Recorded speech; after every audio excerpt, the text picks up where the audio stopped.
Welcome back, everybody, to the Built on Air podcast. We are back for season 22. This is episode 1 after being off for a few weeks. Good to be back with everybody. Myself, Camille, and Ali with us today. We have special guest Ashley Gukert. Is that how you say it? Gukert. Gukert. Okay. Welcome, Ashley. We'll learn more about Ashley and her story later in the show. I'll walk us through what we're going to be doing today. We always spend an hour keeping you up to date on all things Airtable. We start with our Around the Bases, lots of news and updates since we've been gone last 5 weeks or so. So we'll get you caught up on that. Then a quick shout out to our sponsor, Onto Air Backups. And then we're going to learn about Ashley and her story and how she found herself in her current role and in the ecosystem of Airtable.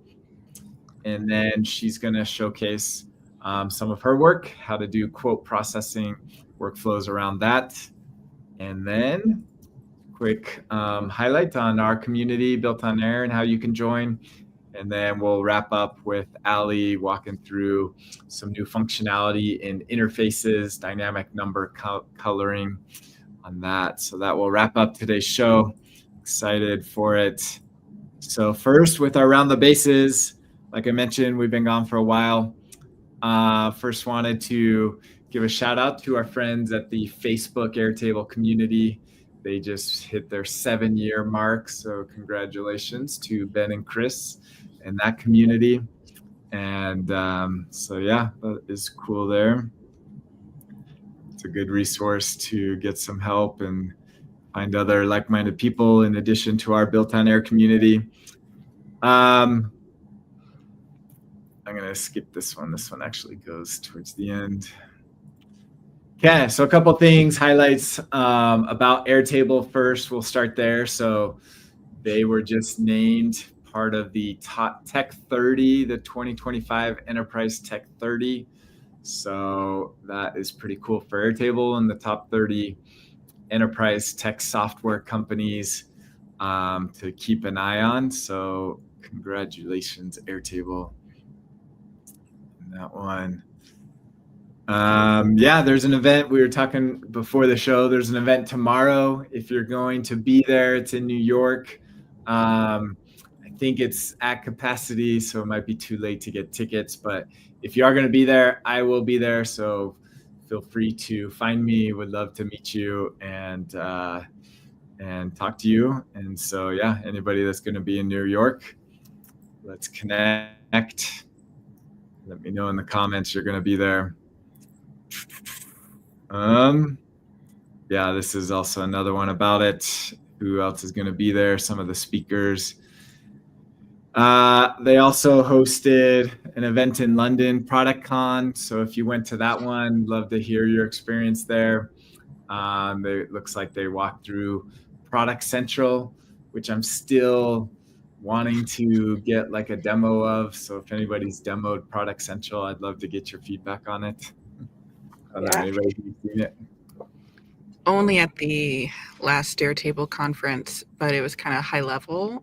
Yeah. Not too much detail at the time, but I also don't think it was released yet. It was like a launch announcement, I think. So maybe there's more information available today, but right now it seems like it's definitely a separate product from just having it like an Airtable account where you can make a workspace and all that. And it's similar but different is the sort of summary of it all. There's a lot of things that you can display in an interface that you can't in a regular interface, but they're not one-to-one compatible. So it's interesting to see this being released, and I wonder how much, if anything, would be coming from their Product Central and moving it into the larger space of Airtable so that we can have all those features there too. Yeah. So yeah, let us know if you were there in London for ProductCon. Another one, Howie Liu, CEO, was at Future of Enterprise AI at Human X 2025. So here's a link we'll provide in our show notes if you want to watch his presentation talking about the future of Airtable and AI, things like that. So that is another one to keep an eye on. Here are 6 predictions for product teams from Airtable regarding AI and how product is going to change. Every company will become an AI company or risk disruption, excuse me. Successful product leaders will own and skyrocket revenue. First mover advantage might actually be a disadvantage. Product development will be less about having the right answers and more about asking the right questions. Teams that fail to automate generalist tasks will lose. Expertise is critical currency in the age of AI. And teams that fail to automate, winning teams will use AI to process and action customer feedback. So there's your AI predictions for the future for product teams. Here's another one. If you like the technical aspect of Airtable, they have an engineering blog, and it looks like they had an update. They don't update this too often, but they kind of open up behind the scenes of what is going on at Airtable and how it's built. So this talks about kind of some of their data management aspect and how it works. So if you'd like to know how Airtable is built under the hood, this is a good insight into that. Yeah, I think I might want to take a look at this. Yeah, I'm not familiar if Star Rocks is a product or just what they call. Let's see. It looks like it's a product. I'm not familiar with that one either. But they've got their data lakes, and yeah, kind of interesting. So, very cool. All right. They also, let me bring back Ashley. There she is. They also launched a new newsletter. I don't know if you saw this. So there's a new newsletter called the Airtable Effect. Great ideas meet powerful tools, latest launches, tips, and inspiration each month. So if you want to hear directly from them, and it looks like they might be doing interviews and things like that. So see how that turns out. But yeah, you can subscribe to their new newsletter. And another one, they officially launched the AI App Builder certification. So if you're looking to get more certification, I do not have this one. I should look at getting certified here. That's live. I don't know if Jen was involved with this one. We'll have to ask her. I'm not sure. I would think though. Wouldn't be surprised if she was. Yep. So, okay. So yeah, there's more certifications that you can get. You can now get an AI App Builder certification. Going through these quickly. Okay, this is one of the big ones that came out while we were away. Airtable has a new community. So streamlined product idea submissions, new onboarding resource sections, new point system, refreshed look and feel. Let me go to it. So here is the new Airtable community. I don't know, have you spent any time on it? Initial reactions? A little. I haven't spent that much time on it. My overall feeling, it's better than the last one we had, but still not the best that we've had. I think I like the original community platform the best, but it's easier to find things, I think, with this one, and it's easier to have long, complex answers with this one. So it is a step in the right direction. Yeah, we'll see how it shakes out. Curious, let us know your feedback. I will say the point system started over, so oh really? I'm upset about that. Really? Yeah, everyone's points started over. So you retain any, like, if you were marked as the solution on any post, you still have all those solutions. So right now my account has like 1,000 badges, but no points. It's very funny. Oh man, That's unfortunate for some of the old timers. So it looks like you can start a new challenge. So this is your chance. If you weren't involved previously, you can get involved now. You got the room to catch up. Yeah. Feels very whose line is it anyways? Like Yeah. So one way is they are accepting product feedback now. There wasn't previously, I don't know that there was like a formal way to give product feedback. So that is a part of this. So you can submit. Let's see, it says there's a submission form here and you can fill this out, and it looks like an Airtable form. And so so we'll see if they share this. I don't know if they'll actually create like a roadmap, a public roadmap. That would be interesting. I would love to see that. Yeah, that would be nice. So we'll see what they do with the new features. So let us know how you are liking the community at Airtable. Okay, moving on. Now we'll talk about a few other systems out there. Some updates. Fill out forms, a very popular third-party form, just hit their 1 million form created. Congratulations to Fill Out. So that is cool. It's very popular. These guys are doing a lot of interesting stuff. They move very fast. I like it. Yeah.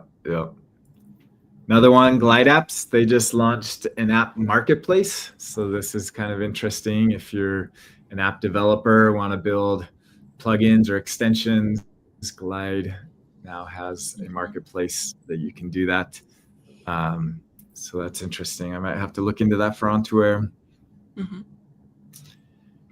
Another one, Notion. If you're a Notion fan, this is actually true. The CEO, Ivan Zhao, I don't feel like I've seen much of him out there. So he's not very public. So he did a podcast. So if you want to hear what Notion is up to, what I thought was interesting, it piqued our interest, is Airtable actually sponsors this podcast. So they were actually sponsoring, and it wasn't just Airtable, it was Product Central was sponsoring this podcast. So that was interesting. Very. Yeah, so down here, Product Central. So if you're interested in Notion, we'll put a link to that one. No Loco, which is a popular third-party portal application, now has a free tier. So they announced that at the end of February. So if you want to try out No Loco, you can now get started for free. Check that out. Okay, let's see. Our friend June, he came on the show last season, I believe, maybe the season before. His application is some shortcuts for Apple, for iPhone. It's now in the App Store. So if you're looking to do some automations with your iPhone and Airtable iOS, you can do that. So check that out in the App Store. And one more. This was interesting. I don't recall. I'm a Zapier customer, and maybe I got an email about this, but I didn't realize this till I was reviewing our show notes, that somebody broke into its code repository and may have accessed customer data. So there is a data breach of Zapier.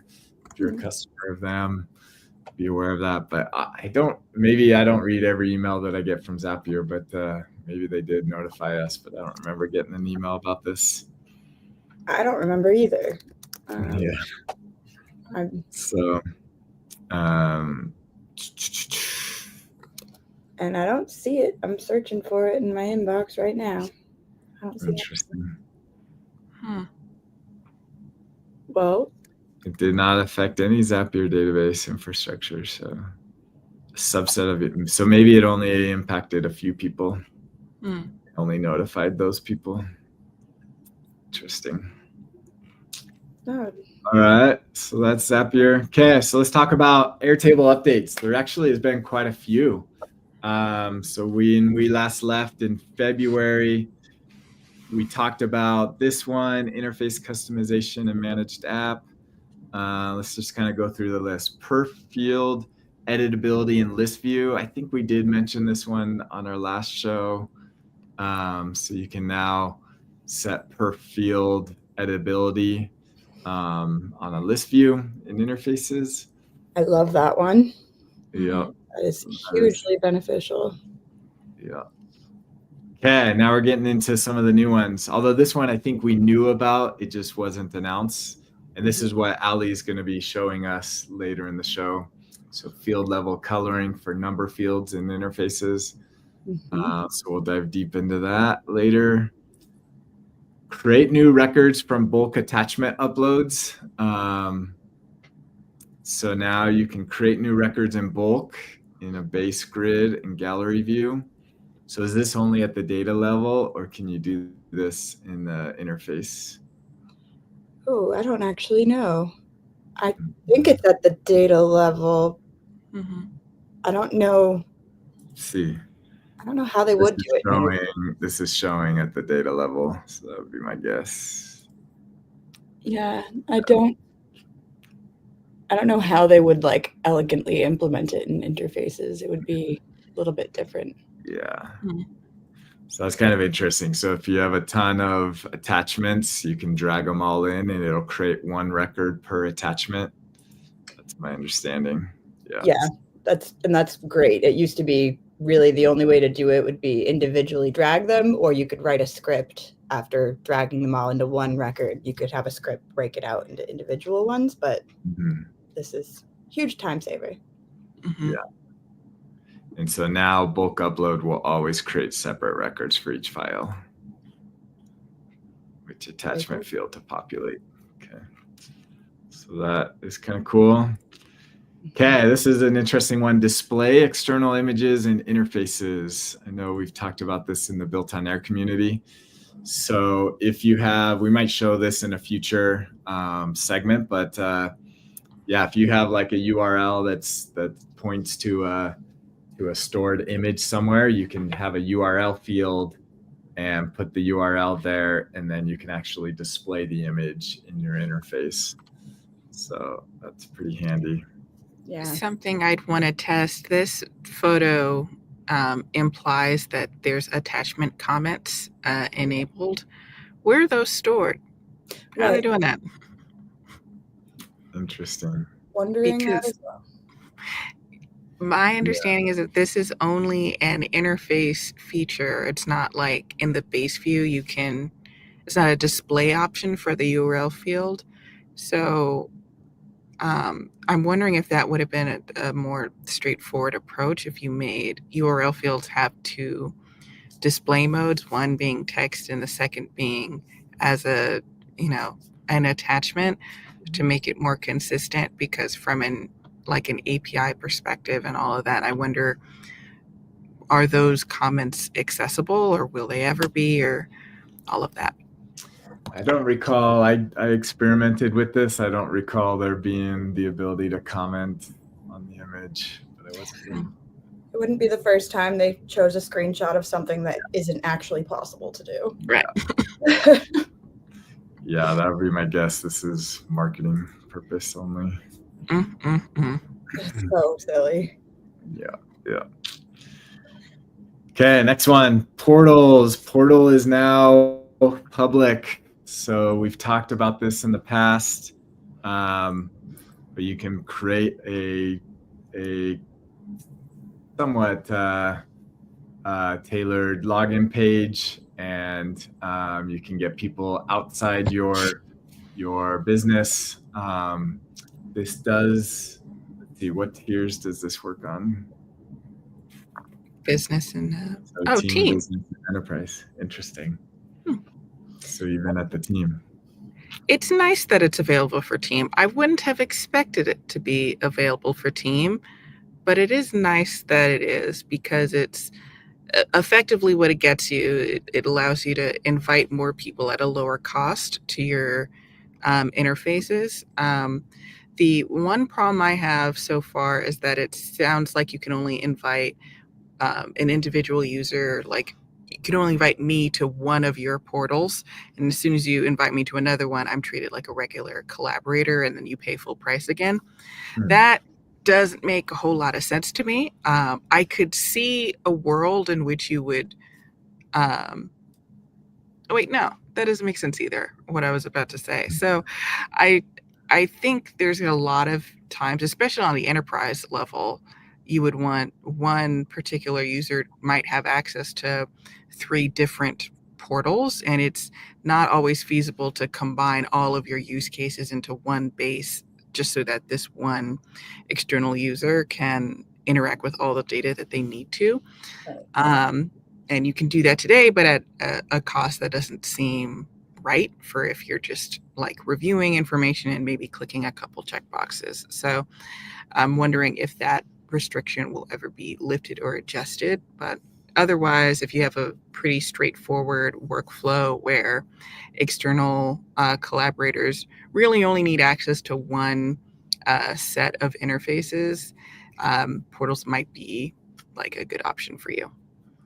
Yeah. I think the other important thing to note is that it only works with email accounts that are like domain specific. So you can't use a Gmail account to, like, if you log into Airtable with a Gmail account, you can't create a portal because they need to be able to verify that the people that you are inviting are not from your same organization, which is another caveat. So you can only invite external users. So that means they cannot have the same domain as you when you're inviting them.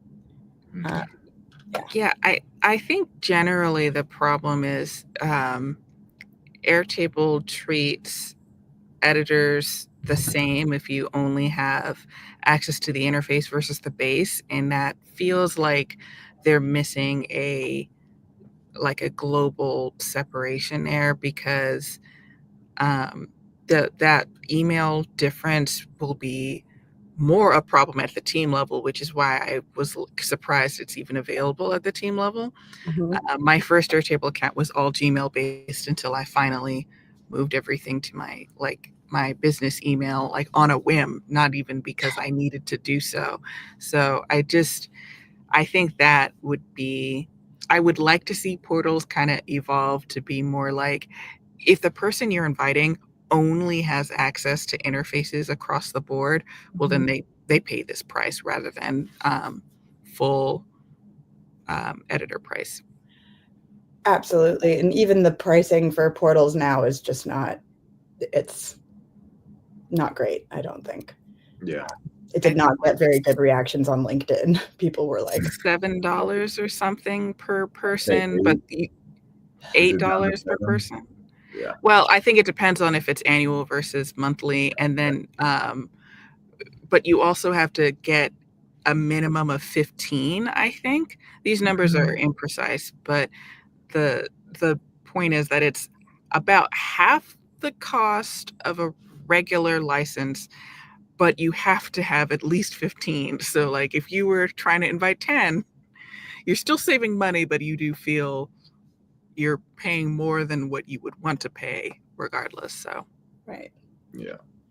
No, I get it. It's a tough challenge. They can't cannibalize themselves by, making it so much cheaper that everybody decides to invite people as external collaborators rather than what they're already doing. So I get it. It's hard. Yeah. So yeah, check that out. Portals. You can get that now. Okay. This is one that was new to me today.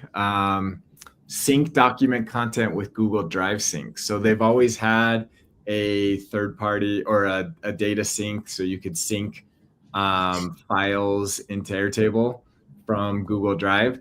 Now it will actually sync the file into an attachment field, so you can actually get the attachments.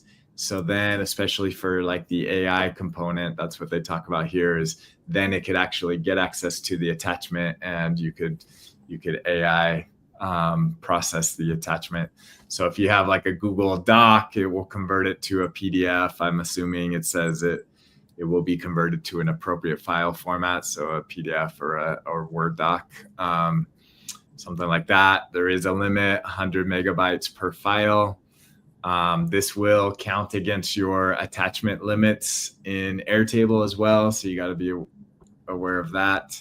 But I thought that was interesting. Definitely, my guess is they did this for the AI component to analyze those attachments. That's exciting, though. I remember being frustrated years ago working with a client, and it previously all it synced in was a thumbnail, and it was like teeny tiny, and it just wasn't. And then Google made a change where you couldn't use the URL for that file to embed anymore.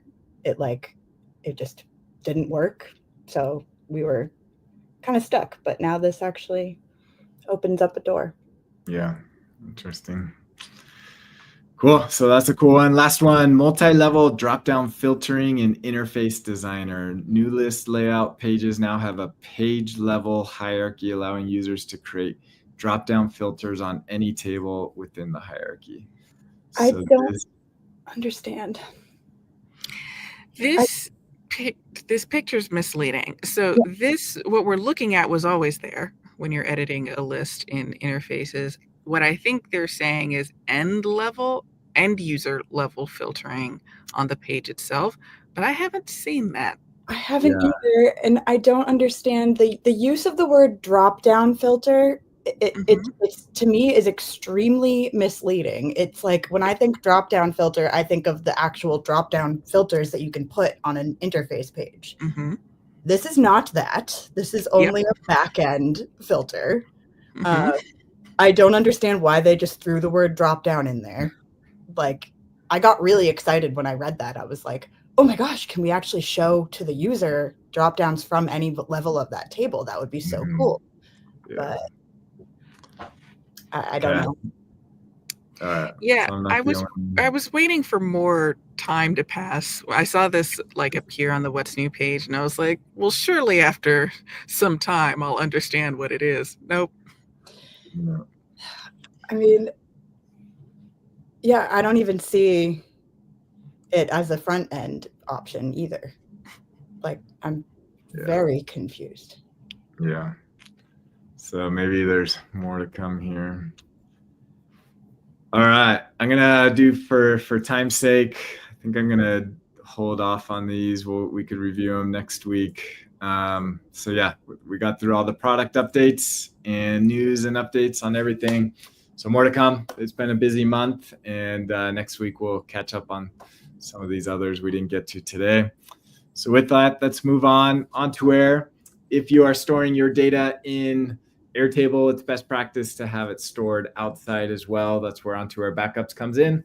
Keeps your data in sync with Box, Dropbox, Google Drive, or OneDrive, and also backs up your schema information. So check it out, ontoair.com. You can use promo code BuiltOnAir for a discount and start backing up your data today from Airtable. You can also restore back into Airtable as well. And okay, let's learn a little bit about Ashley. Put you up on the big one. There you go. Hello, Ashley. How you doing? Good. Thank you so much for inviting me. Of course. So typically we start with the age-old question, when did you start using Airtable? I started using Airtable when I was working at Condé Nast as a post-production manager in 2017. It's quite some time. So right now I'm using Airtable in the sort of media space as well. So always interesting for me to hear how other people are using Airtable for media and content creation and things like that. That is exactly how I learned most of Airtable, and then what I am really good at and why I keep getting hired is being able to take very complex production systems that are making content for many brands and many content creators, and create a system that is able to streamline and track the progress of production and then the progress of distribution for social content, broadcast, and streaming. But that's how I got into Airtable. When you were first using it, was it something like you started working and people were in a different system and you're like, this doesn't, things are all over the place? Or were they already using Airtable and you were like, oh, this is actually something I can get used to? Yeah, shout out to Shane Hoffman, who is the creator of Condé Nast's massive Airtable system. He didn't teach me necessarily, but his system that he built is what I used, and I just really liked it. It's clicked really well in my brain. So was it something like, were you there, I guess, at the time where it was already like a full-fledged system, or was stuff still changing while like you were first getting started? Because Airtable, as you know, is very flexible, and that tends to lead to like a project being built and then iterated over time. For sure. Every media company uses a different content management system for the production team to say they've got a pitch for a video, or they've got a publicity run with a couple movies that are being promoted.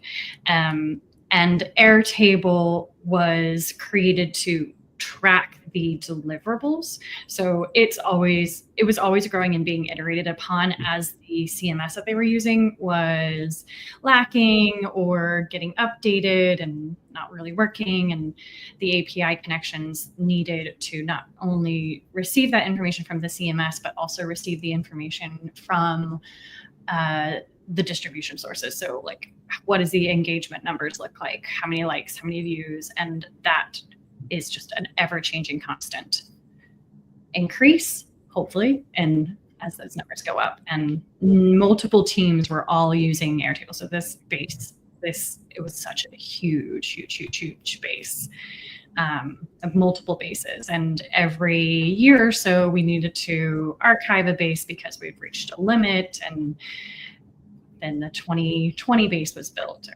2021 base. Yeah. So 2017 is before a lot of like major features for Airtable were created. So that's, if I'm not mistaken, that's definitely before interfaces. It's before syncing as like a real thing, versus like hacky solutions we all had to do. I think it might be before extensions. So you've seen quite a bit of change from when you started with Airtable to what Airtable can do today. What do you think has been your favorite sort of addition or thing that was like the most game changer like thing to help organize so many like systems all in one place? When I first started using it only a few people could fully understand what Airtable, how to use it, its functionality and its capabilities, and just the magic of like what we could do with it, because everyone has a different brain. And I'm looking at my screen because Airtable is to my left. There's only so many people who step into a table and are like, okay, yeah, I get this. And there's some people who are like completely overwhelmed. Interfaces, I would say, was the biggest game changer. Just being able to limit the amount of information someone sees and give them a very clear place of enter this information right here, and then everything else will magically happen. Being able to hide the sausage creation process was important. Yeah, I think I would probably have to agree, especially now that I'm in kind of an enterprise environment where, like you're saying, before I was working with teams of like 5 or so people, and it's easier to explain to 5 or so people, here's your grid view, like this is the most important view, this one helps with notifications and whatnot. When you have that many people, it's much easier to say, go to this page, and you know how this page has 3 things on it? Fill in those 3 things and you're good. Yeah, basically. And it starts to, the people who are can become experts or are experts at Airtable start to become like a little bit of a superhero, because no one knows what's happening in the back end for what we built this interface to do. Yeah. That's a cool little badge to wear. It is. I think it's always fun to when you finally really get something, like you said, when something clicks, you're like, oh, I can do anything now. And building an Airtable sometimes it often gives me that feeling. The dopamine hit, absolutely. Yeah, I can build anything. Yeah. So speaking of building anything, you have a base that you are going to show to us. I do. Pivoting, I could try to share my screen. And I want to give the context that this has nothing to do with media production, actually. Yeah. This was a distinct pleasure that I am so honored I got to work on. I built basically something what Qualtrics could sort of kind of do, but Airtable was so much better for its ability to have linked relationships. Let's see if I can share my screen. Yes? Yeah, let me.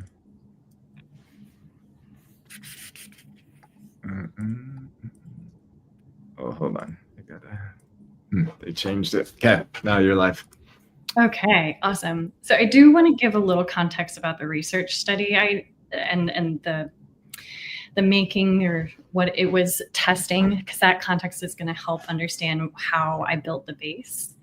So Tom Roschert worked with Tim Shriver and Tammy Pfeiffer to develop the Dignity Index, which is a way of scoring speech on a 8-point index scale.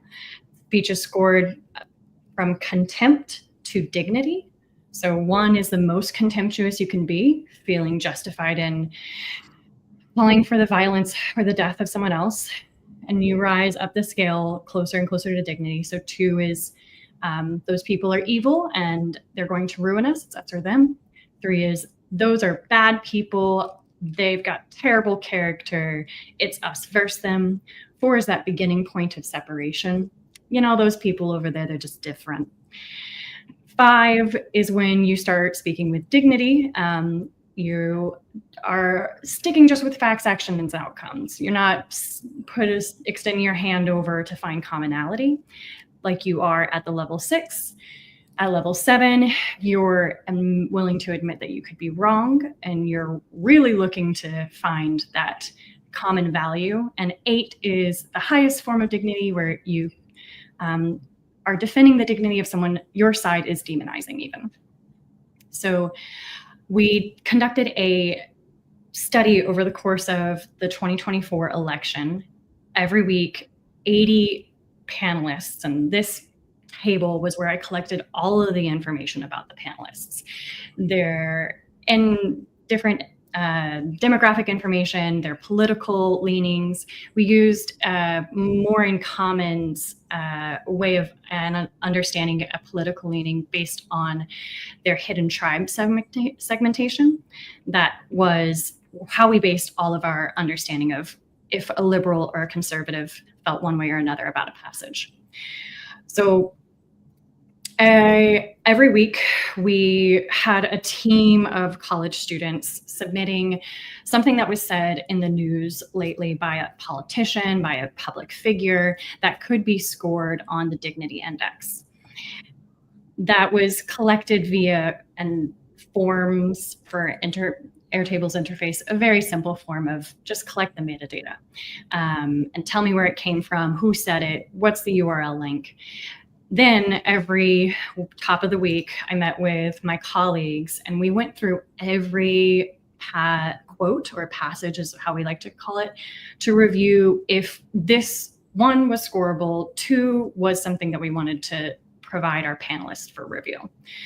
As we talked, we also gave a guess of what we thought it would be scored as and assigned it to the week. So here you see all the work we did, selecting a specific passage for the panelists to review. They never reviewed more than 8. It was usually between 6 and 8, and also always as bipartisan as possible. So as many conservatives speaking with dignity as liberals speaking with dignity.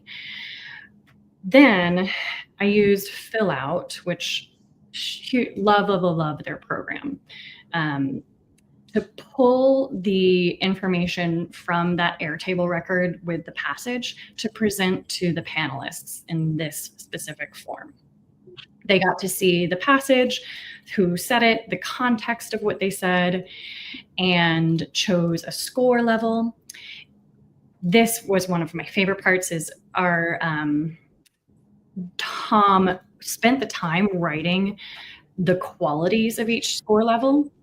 And I put all of those qualities into Airtable for the panelists to do a text-based matching approach. So from within this passage here, which quality on the scale matches it? And that helped the panelists determine what score. And it created some really, really rich data, qualitative and quantitative data, to understand how our panelists were reading and understanding a passage. So they could choose anything. It didn't have to be the exact number. In fact, I wanted that. Then they had to paste the part of the passage that matched that quality. And then there was open-ended feedback, and also unrequired how much time did it take to complete. A huge success of the research study was that though the feedback was not required, over 50% of all scores received feedback.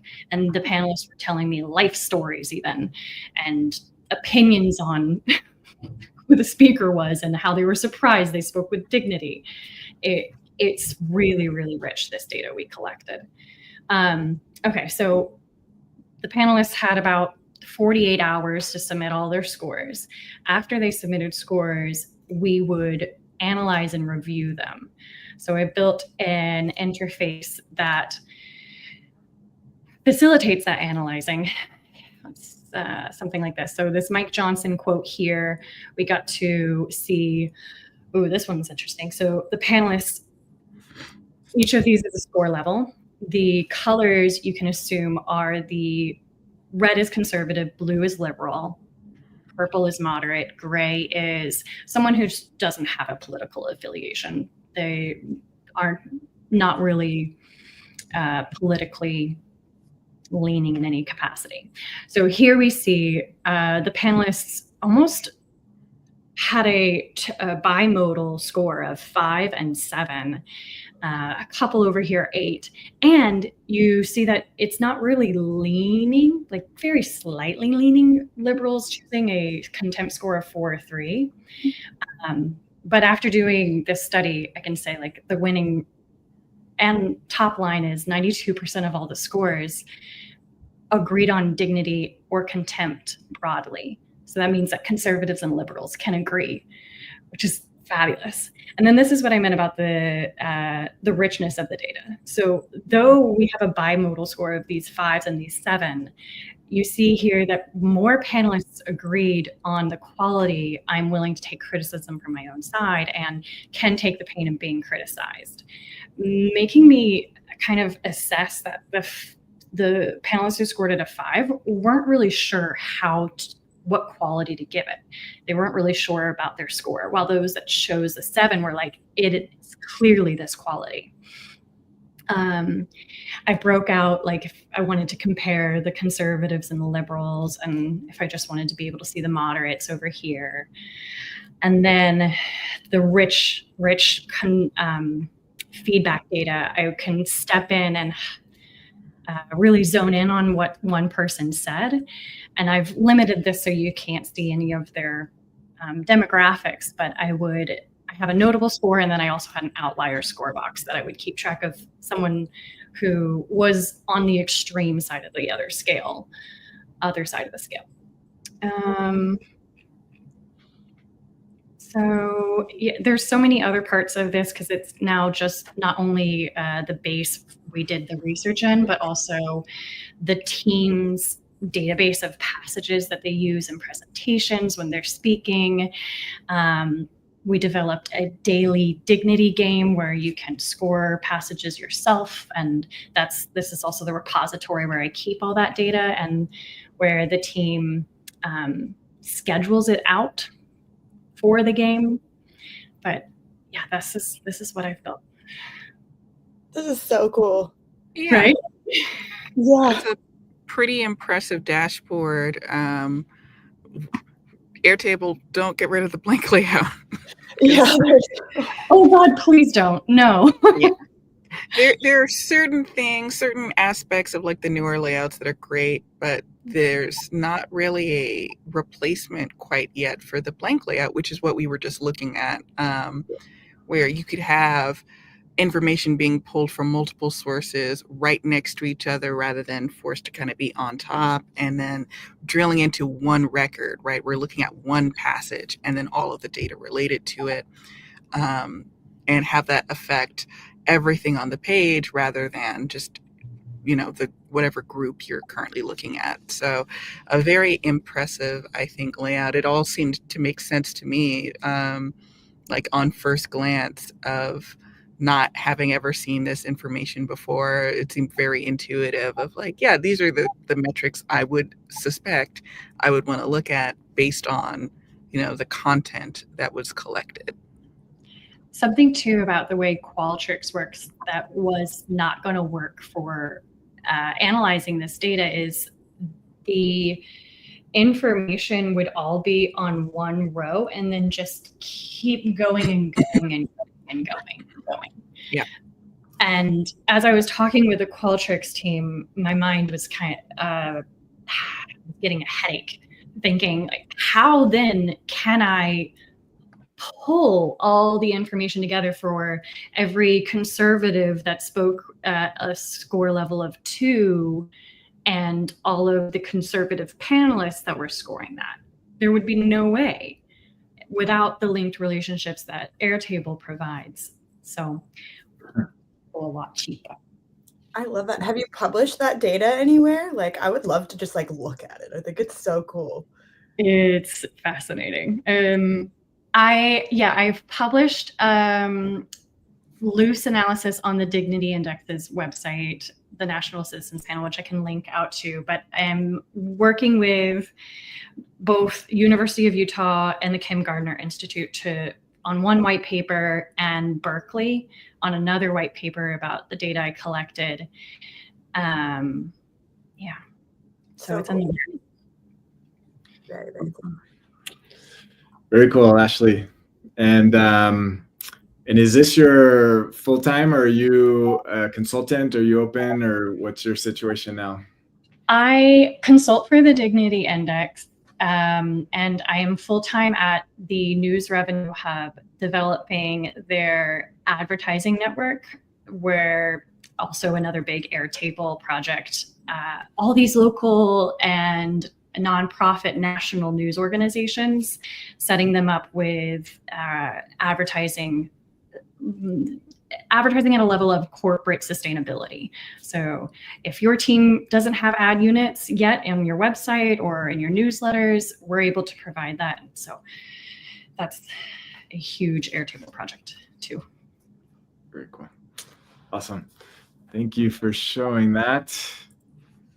Let's move on. If you are not in our community, there's amazing people in there like Ashley and all of us. Join us at builtonair.com/join. That will get you into our free community. Sign up for our newsletter. Also, be sure to subscribe to our YouTube channel. So we would love to meet you. And if you want to be a guest on our show, we'd love to have you on as well. So join us at builtonair.com. With that, let's end with interfaces. One of the new features of number coloring with Ali. They changed how they do this. There we go. Awesome.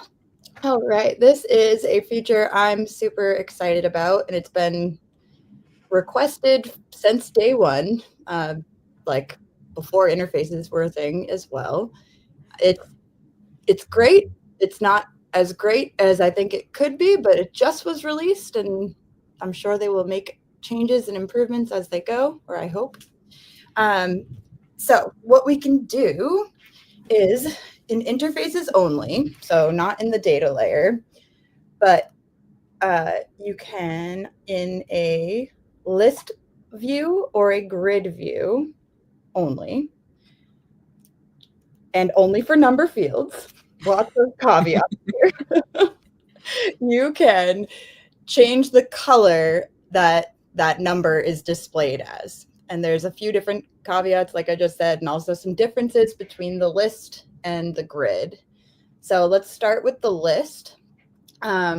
If you click on your list and go into your little side panel here to configure it, under the appearance section, you're going to see a new option here called field text color. If we open that up, and I've got multiple layers of hierarchy in my list view, so you pay attention to what level you're on here. You can change that as well and set it for all of them. So let's start with months, which is going to be just the smallest level there. I'm going to click add field, and you'll notice it only gives me the numbers as available options here. So let's go with percent change here. So this is basically, I demoed this base before we went on our last season break, where we've got like a delta being calculated between this month and the month that came the year prior. So December 2024 versus December 2023. If we want to, we can pick that field for change and then hit the little gear. And you'll be very familiar with this color screen. I'm sure it's very similar to what you see in, when you're using the coloring for conditions for any layout in the data layer, as well as like progress bars, all sorts of other things. But we really only have one option, which is you can say where the field you chose is any numerical operator here. So equal to, not equal to, less than, greater than, etc. And then you have to enter a static value. So if we want to say, the change is greater than 0%, and I want that to be green, then I could duplicate that. And then I could say if it's less than 0%, I want it to be red. And you can see that's only happening on that months level there. And then you could also set a default color, which in my case, I would actually want it to be just black if it were 0%. So I'm not going to set a default because it's already black. I could then go through and apply that same thing to all my levels and do some things around that, but pretty cool. I'm happy with that. But what I really think is missing is the ability to apply conditions to any field, not just numbers. And I would love to be able to say, color percent change where any of these conditions are true, not just the number is less than or greater than a static value. I would love to be if this value says down, I want this to be red, or whatever it might be. I think that would make it a lot more flexible. Mm-hmm. So missing that, I think, but there is precedent elsewhere in the product for that. Right. There's lookups, rollups, and counts have the conditional filtering applied that's analogous to color by up or down, and then why not color by any field. I could see not coloring an attachment field. It's always attachment as the exception to the rule. I could see lookups. Lookups are fairly complicated. I could see not being able to color those. Mm-hmm. Although I would like it, I can understand why not. But the other ones, why not plain text? I can't do is empty. Exactly. Come on now. It's silly. And I'm I would love to be able to say okay, if it's greater than 0 and also greater than this other field over here that's hidden, mm-hmm. or be able to compare it to something to instead of just entering in a static value, my goals might change year over year, and I want it to only be green if it's above a certain number for just that month or whatever it is. There's a lot more flexibility that I think could be added. But I'm still excited. Super cool to be able to do that. And then to show an even cooler thing, well, I don't know about even cooler, but there's something I do really like about the list. The grid options. Let's throw in a grid. If I go change this, and I want to show a grid.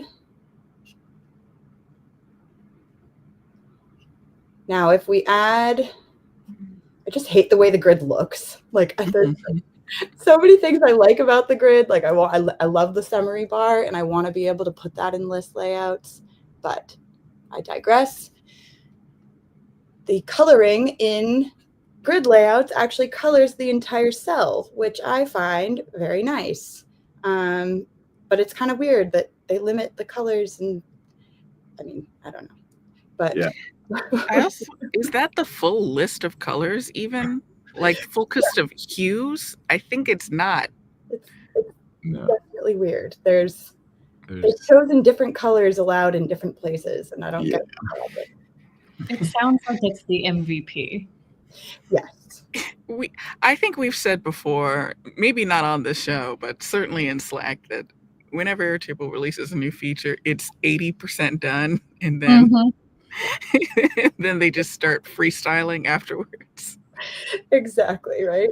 It's like I like this, but I would love to be able to say, you had mentioned outliers in your presentation before this. I would love to be like, only highlight the outliers, and then you can only really figure out if it's an outlier if you have a formulaic option, or like you've checked a box. Like if this box is checked, make this red. Like I would love to be able to do that. But still, it's a step in the right direction, and I'm excited about it. I think this looks very nice. Yeah. I mean, that feature there, like people wanted that on the data layer from day one, because that's very common in Excel. Exactly. Yeah. Conditional coloring. Yeah. Yes. Interesting. Cool. Yeah. Thank you. Of course. Awesome. Well, that concludes today's show. Ashley, thank you for joining us. If Thanks, people Eddie. want to connect with you, is there an easy way to reach out to you? LinkedIn. That's the only place you'll find me. Okay. We'll get an update from you down the road and see what you're up to. So thank you for coming on, and thank you all for joining. We'll be back for episode 2 next week. See you all then. Take care. Thank you.